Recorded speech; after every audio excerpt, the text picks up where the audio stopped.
Bom dia, pessoal, tudo bem? Hoje vamos ler e refletir juntos sobre o último capítulo do livro de Baruque, a carta de Jeremias. Vamos ver então qual é a mensagem dessa carta para todos nós. A carta de Jeremias. O que vem a seguir é uma cópia da carta que Jeremias enviou aos israelitas que o rei da Babilônia ia levar como prisioneiros para o país dele. Jeremias escreveu essa carta para anunciar a esses israelitas a mensagem que ele tinha recebido de Deus. Por causa dos pecados que vocês cometeram contra Deus, Nabucodonosor, rei da Babilônia, vai levá-los como prisioneiros para o país dele. E vocês vão ficar lá durante muitos anos, muito tempo mesmo, durante mais ou menos 7 gerações. Depois disso, Deus os tirará de lá em paz. Lá na Babilônia, vocês vão ver deuses de madeira, folheados a ouro e prata. Esses deuses são carregados nos ombros pelas pessoas e põem medo naquela gente pagã. Tomem muito cuidado para não ficarem iguais àqueles pagãos e não deixem que o medo que aqueles deuses dão tome conta de vocês.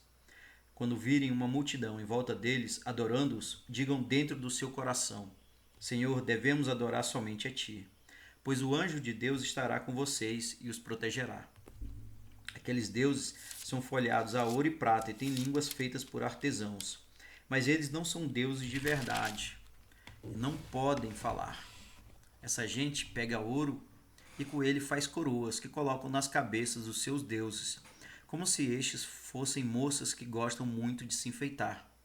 E às vezes os sacerdotes roubam a parte do ouro e da prata desses deuses para pagarem as suas próprias despesas e também para pagarem as prostitutas dos templos. Como se esses deuses, feitos de madeira, ouro e prata, fossem pessoas. Os sacerdotes vestem roupas neles, mas eles não podem se proteger dos desgastes e das traças.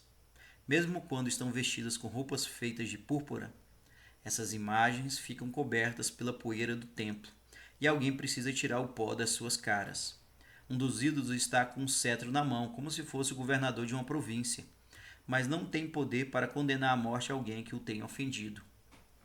Outro segura uma espada na mão direita e um machado na outra mão, mas não pode se defender de soldados inimigos nem de ladrões.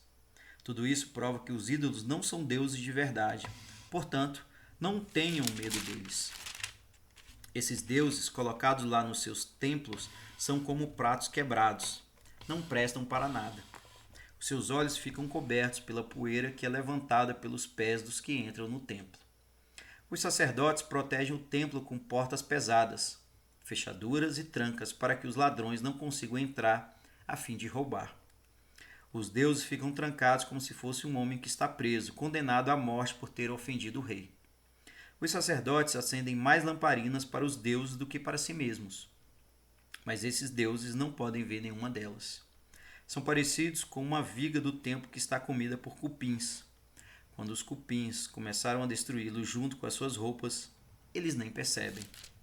As suas caras estão pretas por causa da fumaça que há no templo.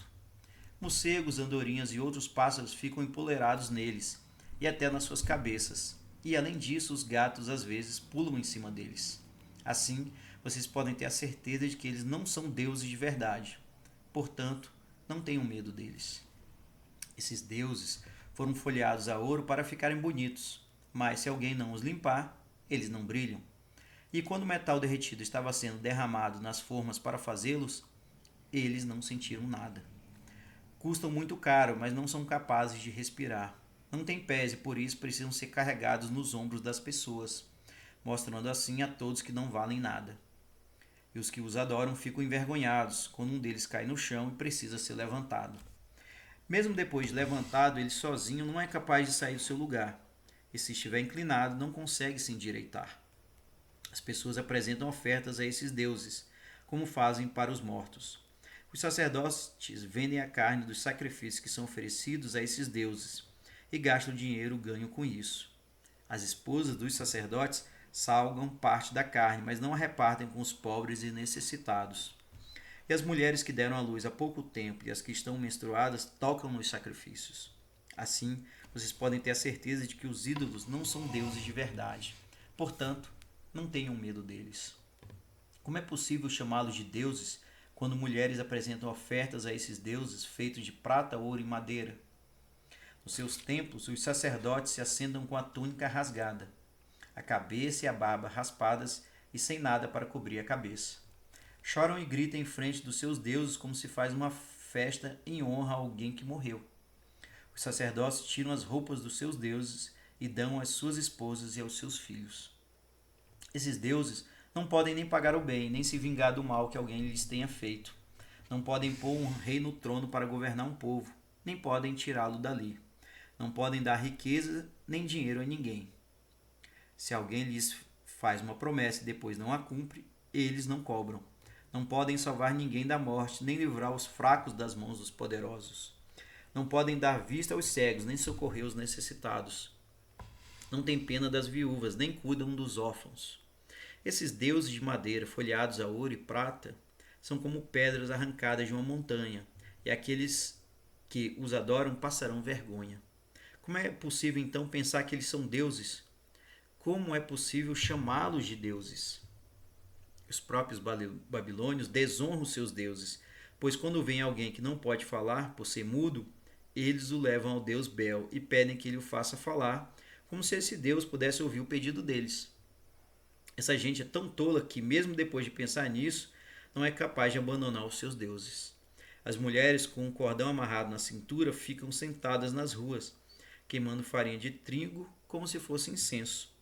Quando uma delas é levada por algum homem para dormir com ele, ela caçoa das outras por não terem tido a sorte de serem escolhidas. Tudo o que se passa com esses deuses é falsidade. Como é possível pensar que são deuses? Como é possível chamá-los de deuses? Esses deuses são feitos por escultores e ourives e só podem ser aquilo que esses artesãos querem que eles sejam. Os que fazem esses deuses são criaturas mortais. Como é possível então que as coisas que eles fazem sejam deuses? Assim, essas pessoas só deixam falsidade e desgraça para os seus descendentes. Em tempos de guerra ou de calamidades, os sacerdotes combinam onde poderão se esconder com seus deuses. É incrível que eles não percebam que aqueles ídolos não são deuses, pois não podem salvar a si mesmos da guerra ou das calamidades. Eles são feitos de madeira e folheados a ouro e prata, e mais cedo ou mais tarde todos ficarão sabendo que não passam de uma tapeação. Todos os pagãos e todos os reis acabarão reconhecendo que aqueles ídolos não são deuses. São apenas coisas feitas por seres humanos, coisas que não têm nenhum poder divino. Não é claro então que eles não são deuses? Eles não podem pôr ninguém como rei de um país, nem podem fazer chover. Como não têm nenhum poder, não são capazes de cuidar das suas próprias causas, nem de defender uma pessoa que tenha sofrido injustiça. Parecem corvos voando para lá e para cá. Quando o templo desses deuses de madeira, folheados a ouro e prata, pega fogo, os sacerdotes fogem e se salvam, mas os deuses são destruídos pelo fogo como se fossem vigas de madeira. Não podem se defender de um rei ou de qualquer outra pessoa que os ataque. Como é que alguém poderia acreditar ou pensar que eles são deuses? Esses deuses de madeira, folheados a ouro e prata, não podem se defender de ladrões e assaltantes. Estes, sendo mais fortes do que os deuses, pegam o ouro, a prata e as roupas que eles vestem e levam tudo embora. E esses deuses não podem fazer nada para se protegerem. Um rei corajoso, um objeto útil para o seu dono, vale mais do que um deus falso. Uma porta que protege as coisas que estão dentro de uma casa, ou uma coluna de madeira de um palácio, vale mais do que qualquer um desses deuses falsos. O sol, a lua e as estrelas brilhantes obedecem a Deus e cumprem a sua missão. Assim, também um relâmpago é visto por todos, e o vento sopra em todos os lugares. E as nuvens, obedecendo à ordem de Deus, vão pelo mundo inteiro e fazem aquilo que ele ordena. E, quando Deus manda que o fogo desça do céu e queime as montanhas e as matas, o fogo obedece. Esses deuses falsos não se comparam com nenhum dessas coisas, nem na sua beleza, nem no seu poder. Não é possível acreditar que eles sejam deuses, nem chamá-los de deuses, pois não têm poder para decidir uma causa ou para fazer o bem a qualquer pessoa. Vocês sabem que eles não são deuses, portanto não tenham medo deles. Esses deuses não podem nem amaldiçoar nem abençoar os reis. Não podem fazer aparecer maravilhas no céu para os povos verem. Não podem brilhar como o céu ou a lua. Os animais selvagens são melhores do que eles, pois podem fugir para as suas tocas e salvar-se. Assim, fica mais do que provado para nós que eles não são deuses, portanto, não tenham medo deles. Esses deuses de madeira folheados a ouro e prata são como um espantalho numa plantação de pepinos. Não protegem nada. São como um espinheiro num jardim, no qual pousam passarinhos de todo tipo. São como o corpo de um morto jogado num lugar escuro. A roupa deles, feita de púrpura e de linho fino, apodrece, por isso vocês sabem que eles não são deuses. Finalmente, eles serão comidos pelos cupins, tornando-se assim uma vergonha para o seu país. Portanto, a melhor coisa é ser uma pessoa correta que não tem ídolos, pois essa pessoa nunca passará vergonha. Esse foi então o último capítulo do livro de Baruque. E o foco é a carta de Jeremias, a carta que ele escreveu para anunciar aos israelitas que seriam levados como prisioneiros pelo rei da Babilônia, a mensagem que ele tinha recebido de Deus. E o foco dessa mensagem é dizer que aqueles deuses que os pagãos adoram lá na Babilônia não são deuses de verdade, são apenas peças de madeira folheadas a ouro e a prata. E não tem nenhum poder, não tem nenhum poder nem para os reis, nem para os homens, nem contra os animais, não tem nenhum tipo de poder, porque o único Deus que de fato é todo-poderoso é o Deus de Israel. Eu gostei muito aqui do versículo 5, quando dizem assim: quando vocês virem os pagãos adorando a essas estátuas, a esses ídolos, pensem: Senhor, devemos adorar somente a Ti. E com isso, pessoal, termino a leitura do livro de Baruque. Um forte abraço. Até mais.